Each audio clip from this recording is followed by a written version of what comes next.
ghc-imported-from is a small package to help you find the Haddock documentation for a symbol in a Haskell file. And we can use it on the command line like this if we call a binary and we specify a Haskell file, a symbol, the module that file provides, a symbol like map, and a line and column number. We eventually get output like that, which is the locally built Haddock documentation. And if we don't have that built, it will work out the equivalent URL to hackage.org.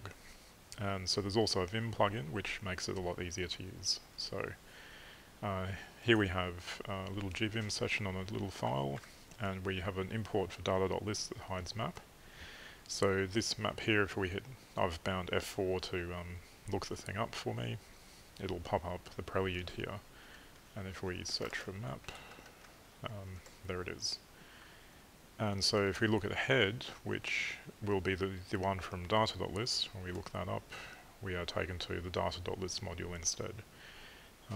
So it can handle, it has to work out where exactly a symbol is exported from as opposed to where it's defined in. And we can look up things that have a qualified import, like this goes to safe.headMay. Just is in data.maybe, and that's because we imported data.maybe there. But if we remove that and just save that, then just here will be the sort of default one from the prelude, which is there. So that's how that works. And if we have a symbol that's a little bit hard to, sorry, I'll just grab control.applicative. Some of the symbols or the operators in Haskell are a bit hard to identify when you're just in Vim. So if you hit V for visual mode and then select the exact little bit that you want to look up, you can then hit Shift F4, which will do that for you. So that's less than $, which lives down there. So here it is.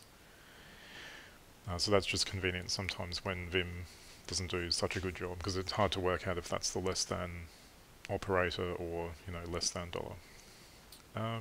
So we can also work on a sort of larger projects, like if you have a yesod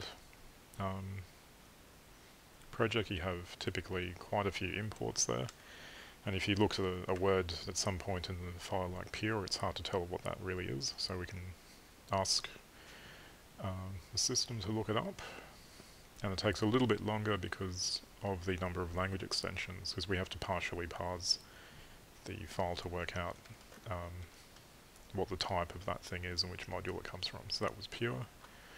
And it's not perfect, because sometimes symbols in Haskell can be sort of re-exported from another module. So when we look up a-form-m, we're not taken to a direct kind of module. We're taken to yesod.form, which is basically re-exporting things, and we then have to click through here into yesod.form.functions, and I believe that then, yes, so that's where a-form-m actually lives. And personally, the thing that I like about my little plugin is that I'm able to just load up this project as long as it works with Cabal REPL. My utility can find which package this is actually coming from. So in this case, the a-form-m is coming from yesod.form1213. And that's easier than going directly to Google and trying to Google for yesod.form, and then you have to work out which package this sandbox has it actually built in. So for me, it's very convenient to just directly pop to the locally built documentation for the exact package that we have. So there we go. You can install it directly off GitHub, or it's currently on Hackage as well. The Vim plugin, though, is at the moment only on GitHub, and there's instructions there for installing. Cool, thanks.